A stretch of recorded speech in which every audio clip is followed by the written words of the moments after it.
Admitting everybody, welcome, good morning, and welcome to another webinar from Exon Health.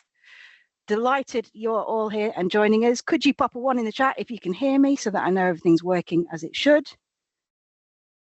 And I'm letting people in. I say a warm welcome. It has to be a warm welcome today. I don't know about you, but I'm absolutely frozen up here. Thank you, Mel. You win the prize today. John, Dylan, welcome. Awesome. Right, something a little bit different for you today, which obviously fills me with anxiety, as you all know, but I do this to myself once a month. We're going to be focusing on something that's becoming increasingly important right across primary care. Everyone's talking about it, how AI is actually being used in real clinical settings, not just in theory, not just the sales chat. So we've got a couple of very special guests with us today. There's an echo. Oh, good grief. No, that's not what I need to hear. Can anyone else hear an echo? 2 in the chat if you can. I'll turn my mic off a minute. Thank you, Paul. Okay, so it's hopefully an issue that will disappear as Paul turns off his mic and we can carry on. All right, so Paul's already introduced himself just briefly, but we'll get to that. You just stay quiet for now. We are joined by Paul, a real Surgery Intellect user who's going to be sharing how ambient voice technology fits into the realities of general practice. I'm going to introduce him in just a minute, but before I do, fingers at the ready, I've got my infamous icebreaker question. On a scale of 1, where we are not confident at all, to 10, where ChatGPT just wrote your last referral letter, how confident are we feeling about AI in healthcare at the moment? So that's a 1 to not confident at all, 10 to ChatGPT. Oh, look at that. Terry is flying. I hope ChatGPT didn't actually write your last referral letter. That might be frowned upon. But okay, 4, that's fair. Somewhere in the middle. Max is feeling a little middle ground as well. Beverly, Graham, great. Okay. Leaning towards the confident from the first fingers, but less so from the latter. Okay, no problem. Well, that's good. You're in the right place. And actually, we have a series of events coming up that might just help with that. So shameless plug, pop that in the chat and see if you would like to join us. Go along to the landing page if there's any dates that suit, and I hope to see you there. All right. Thank you for that. If people are still thinking about it, feel free to join in the chat throughout this webinar. In the meantime, a little bit of housekeeping from me. So firstly, the call is being recorded for prosperity and sharing. I know you're all busy people, so if you need to drop off at any point, you're not going to miss a thing, don't worry. We are aiming to keep you for no more than 30 minutes. And second of all, the questions, we love those. So pop them in the chat as we go. We'll get to them when we can, which I think will be towards the end of the presentation today, because I don't want to interrupt Paul in his mid-flow. My name's Lucy Glynn. I'm the community manager here at Exon Health, and with me today is the fabulous, or quietly brilliant, I'm going to go, Paul Hughes, who I've recently discovered was previously a Viking in a former life. Is that just the picture, or no? Okay, we'll get to that, Paul. Just the picture. Sure, okay. A clinical pharmacist partner at St Austell in Cornwall. Thank you for joining us, Paul. How are you doing? No problem, all good. Thank you. And you've got with you today someone I wasn't expecting to see, but I'm delighted to have, Joey. That's all I know about you so far. Hi, yeah, I'm Joey. I'm a trainee pharmacist doing my pre-reg trainee year down at Cornwall. So I'm doing a split between the hospital and the GP surgery here at St Austell Healthcare. So yeah, enjoying it. So fresh meat, eh, Paul? Yeah. Absolutely. I'll be milking him. Good. All right. Now listen, I have been doing, forgive me, Joey, but I have been doing a little bit of snooping around Paul and Paul's background, which is where I got the picture from. I know he looks nervous now. You've got some interesting hobbies, haven't you, aside from being a Viking? I'm just going to ask the question. Pop a 3 in the chat if anybody knows what astro imaging is. Anybody at all? Because I had to Google it. There's no shame here. 3 in the chat if you know what it is. I'll be thrilled if there's any 3s. Anybody know? I'm going to say they don't, Paul. Do you want to explain? It's literally taking pictures of the night sky. Obviously, Cornwall seems to be under a perpetual veil of cloud at the moment, so not much going on currently. But yeah, when the stars come out, like to try and take some pictures of deep sky objects and things. So that's what I enjoy doing when the skies are clear. I tell you what, it's fascinating stuff, and I'm delighted I found that out. You learn something new every day. I will tell you, Nottingham is not under perpetual cloud, but it does seem to be under perpetual frost at the moment. So anyway, it's a chat for another day. We need to get going. So to get us started, Paul, we're obviously here to talk about, AVT, safe use of AI in clinical settings.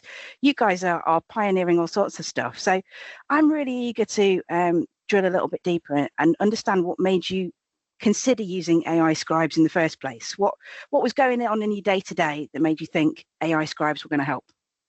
I mean, I think as a practice, we recognise that AI has... Oh, just lost you on sound there, Paul, just as it got good. No. Tell you what, I will mute mine.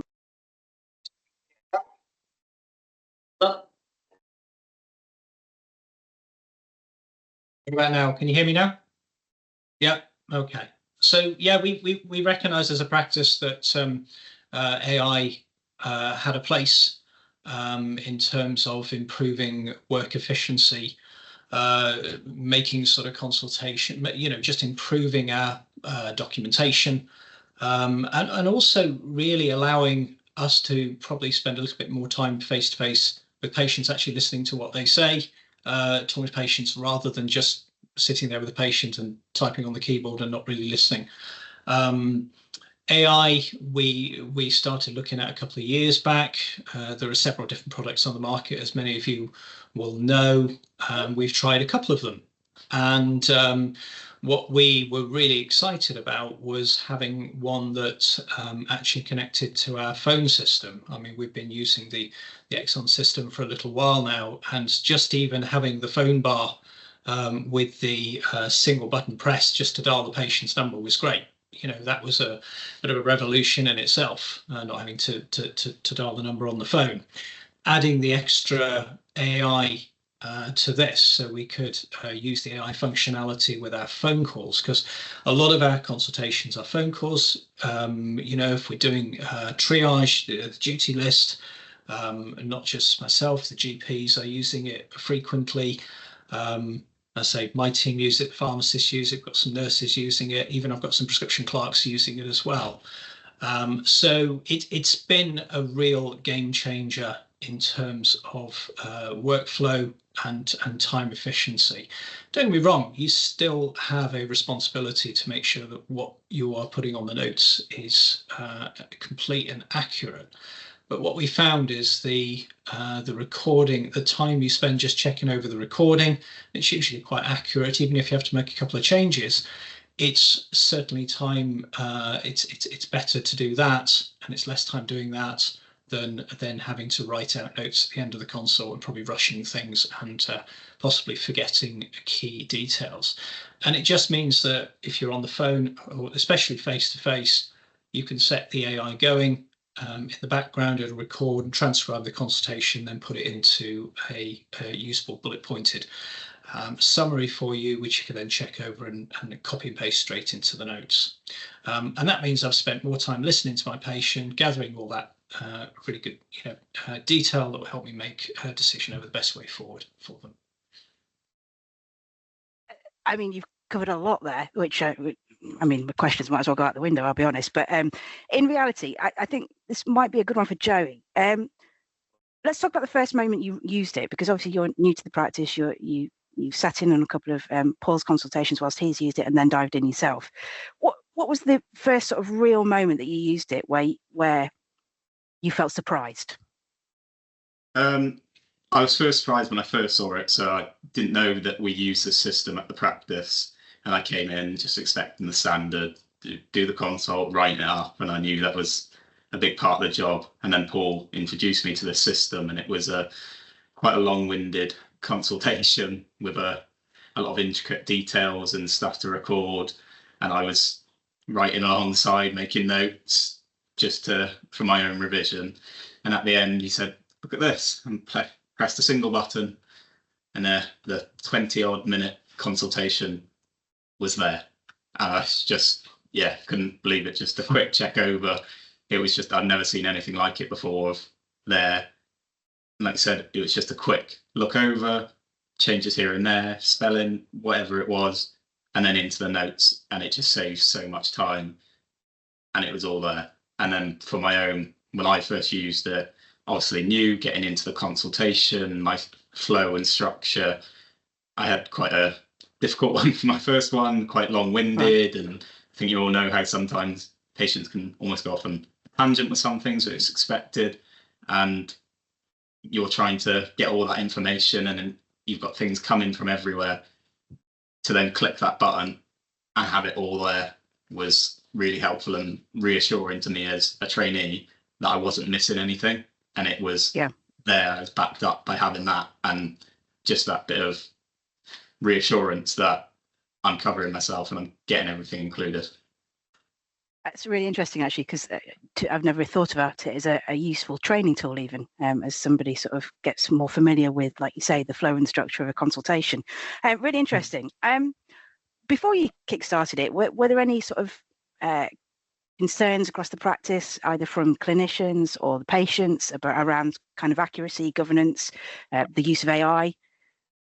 Yeah, and those of you that are obviously doing this using AI regularly will know you have to do the general due diligence. You look at different software providers, that you look at what the ICB is approving in terms of and recommending what those providers are. And we went through a couple. We've got GPs who led on a couple of these projects with different AIs, but you know, the initial ones we tried, none of them integrated with the phone system, and that was the real game changer for us. And we know that this product works for us to the point that, you know, we now use this one for both our phone calls and face-to-face ones. We're not using any other AI at the moment, purely because everything is just there and integrates so well with the phone bar and existing clinical systems that we have. Fantastic. Right. I mean, without further ado, do you want to show us it in action? Let's see what it can do. Should we give it a try? Yeah. Apologies if we're teaching anyone to suck eggs here, but we just thought we'd run through a very quick live quick consultation. Myself and Joey do a bit of role play, and we'll see what it can generate, and then we'll go through. We'll show you what it's actually showing. Some of the things we think are absolutely amazing. Some of the things we've fed back as possible development ideas. So what I'm going to do is just share my screen a minute, and we'll see if we can open the dialog box and put phone bar. Oh, sorry, hold on, bear with me. I've come out of system one, that's what it is. Let me just log back into the joys of a live demo, eh? Yeah, it's all right, all right, we're all good. I'm not worried. Do I look worried, Joey? Do I? Do I? We're all okay. Right, so minimize that. Okay, let's share my screen now. Okay, can you see my phone bar on here now? Yes. Well, I can see your appointments window. Yes. Surgery Intellect. We can see the test patient. We use Minnie Mouse as our test patient. So what we're going to do is record a constant. Just get rid of that little bar there. So can you see the icons in the top right-hand corner? Yes. So if we were going to do a phone conversation, we would click the little phone bar, and it would call the patient, and it would generate the recording. I'm going to click the little brain icon over here. That's going to start the recording. So bear with us while we do this, and then we'll see how it works. And you're clicking that as opposed to the phone because you're in a face-to-face consultation face-to-face. So this is the Scriber face-to-face, and it comes up as a helpful reminder on the thing if you hover over it. So let's give it a try.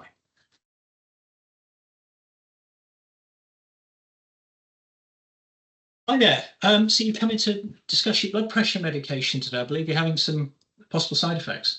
Yeah, so since I started taking my amlodipine, the 5 milligram tablets a couple of weeks ago, my ankles have been swelling and it's getting really uncomfortable. Oh, I'm sorry to hear that. Yeah, it is a possible side effect with amlodipine. But are you getting any other symptoms you're worried about? Any breathlessness or chest tightness or chest pain, anything like that? No, none of that. None of that. And do you feel well in yourself? You don't feel sort of like you've got a temperature or any cough, anything? No, I feel pretty fine. It's just really around my ankles, and Mostly by the end of the day. Mostly by the end of the day. So obviously in the morning it's okay, but then it starts to swell a little bit. All right. Any history of heart trouble, kidney problems, anything like that? No, I'm generally pretty healthy, other than the hypertension. Good. Okay. It sounds like with starting the amlodipine, that's probably a side effect of the medication you're experiencing. We do see this fairly regularly. So what we could do is offer you a switch to an alternative medication called lacidipine. We find lacidipine is less likely to cause swollen ankles, and we find that if we switch people to that, they usually find the ankles sort of go down after a couple of weeks. Would that be something you'd like to try? Yeah, that sounds good. Good. Okay. And so what we need to do is we can do a straight switch from amlodipine to lacidipine. I'll do a prescription for you. Obviously, with lacidipine, there's always a chance you may get a side effect that you didn't get with the amlodipine. But if everything's okay on it, give it 2 or 3 weeks. And if you could do some further home blood pressure checks, that'd be great. Obviously, if you start experiencing any worsening of your current symptoms, if the ankles are getting worse, any pain, anything that you're concerned about, then do let us know. Is that okay? Perfect. I'll keep an eye on it. Okay.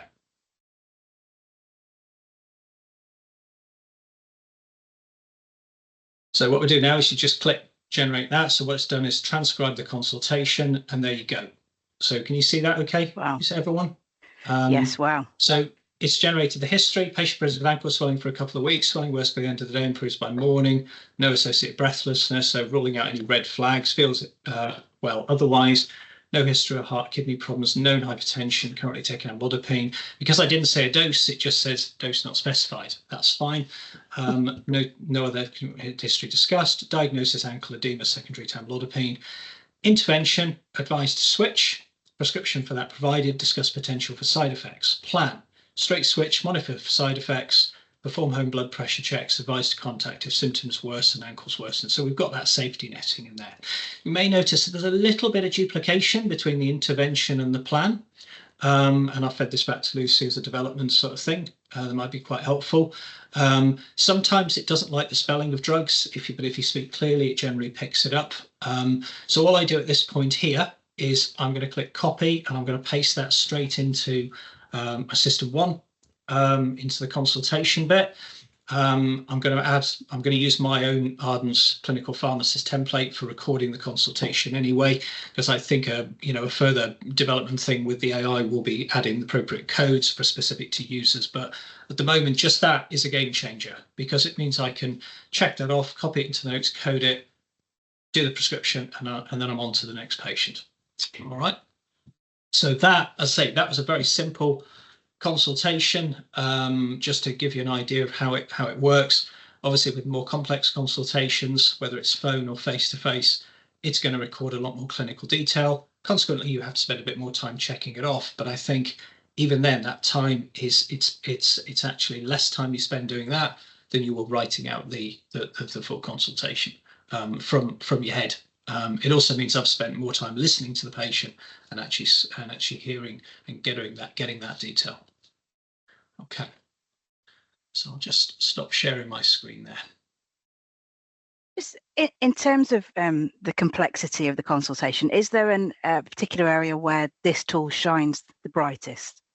I think the greater degree of complexity, that's where it's helpful, because it's going to record things you're going to forget.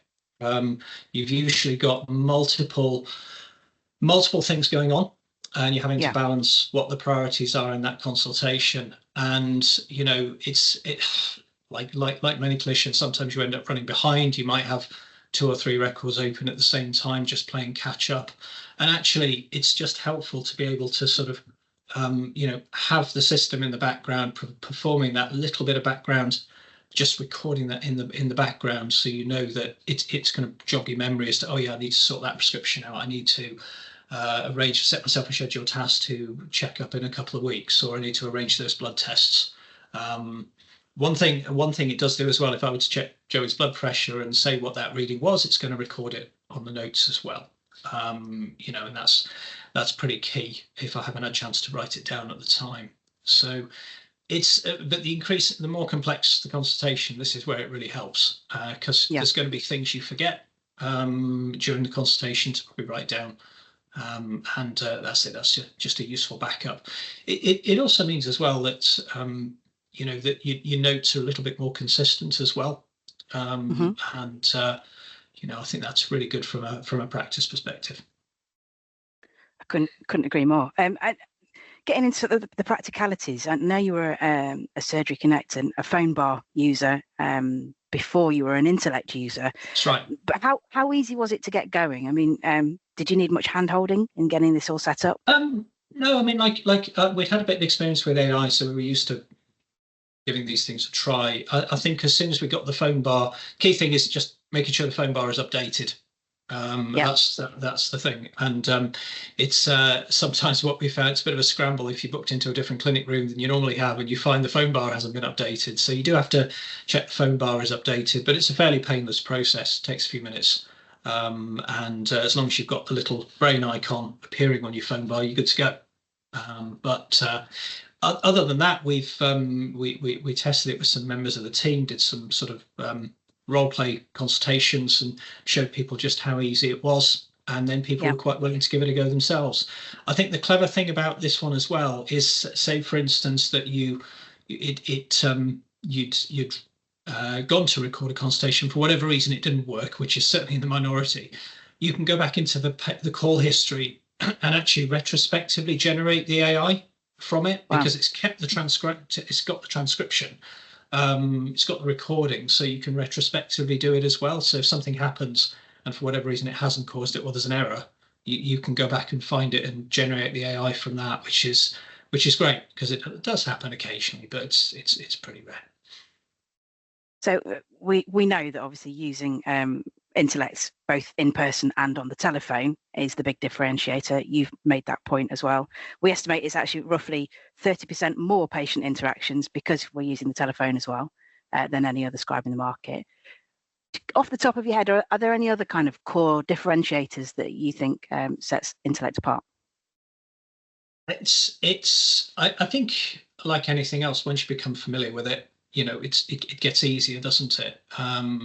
For me, I think this one, the notes it sort of transcribes are very good, as I've used in a couple of other systems. And don't get me wrong, they're very good. But I think the key selling point is the integration with the phone bar, the integration with the phone. For us, that's the game changer. For our duty doctors working at the hub, doing the calls, they do find this an absolute godsend. And I think all of us we do struggle if we don't have it. So it's just become that much of a change in practice for us. And yeah, there is a percentage of time saved with the consultations, and it just means you've got a little bit more time to listen to the patient and their concerns, knowing that something's going to record it in the background and give you some reasonable notes that you can use then for the documentation. And I suppose one of the concerns that always crops up in my mind, being a patient, is do you get any pushback from patients in using it? When we started using AI, we would tell the patient at the beginning of the consultation, say, we're using AI, it's very new, do you have any concerns? Give them some reassurance over it. Haven't had a single patient who's pushed back and said no. In fact, I ended up showing them how it works. A couple of them, the ones more tech savvy ones, and they were like, that's brilliant. And it's really, really important. Now patients can see the notes on the NHS app. They can view their own notes. It's even more important to make sure that what we're writing down is a full and accurate record of what was said. The important thing, though, is even though you're using it, you must check off what it's doing. Every so often it will hallucinate. It will come up with something that's a bit strange. So you still have to check it off. But even when it's generated it, you can edit it within that window, the interface, before copying across, or you can edit it once it's in system one. But as I say, it's the time you spend doing that is nowhere near the time you spend actually writing out the notes in full at the end of the consultation. Good stress. Other clinical systems are available. I think I'm on the BBC all of a sudden. Any top tips to anyone that's still on the fence and thinking about using a scribe? I would say give it a try. And get different different people within the practice using it. Absolutely. And see how it works for you. It might be the right system for you. Certainly if you use this particular phone system, it's a great fit. We've certainly found it really works really well. As I say, but other practices may be using different systems, and they've got to work what's right for them. But the concept of AI, I think, is here, and you know, if we can use a tool that's actually quite groundbreaking to make a difference to your day and relieve the pressure a little bit, then we should don't be afraid to give it a go. And is it the time saving that's been your biggest sort of revelation in the use of scribing? The time saving, yes, but the consistency of the clinical notes as well, and documentation. We're all seeing people who are more and more complex, multiple things going on, multiple concerns, and just being able to sort of document those in a really good, consistent way is the game changer, really. Great. Okay. I'm just going to turn to the questions in the chat. We've got Melissa Latto, product director, on the chat responding to some of the more technical questions, but just want to draw on this one from Ray, who says our biggest hurdle within our PCN is convincing the ICB DPO team of covering governance and providing a DPIA. Have you provided this information? Has it been approved? The ICB has approved certain AI pieces of software, and we do our own sort of due diligence within the practice. Yes. And is there any top tips for, I suppose, influencing the ICB from the ground up? I think all ICBs, unfortunately, are going through a bit of a change at the moment, aren't they? Sure. You know, there's a lot of stress on their part as well. I think you have to find someone to champion it, and that's the difficulty.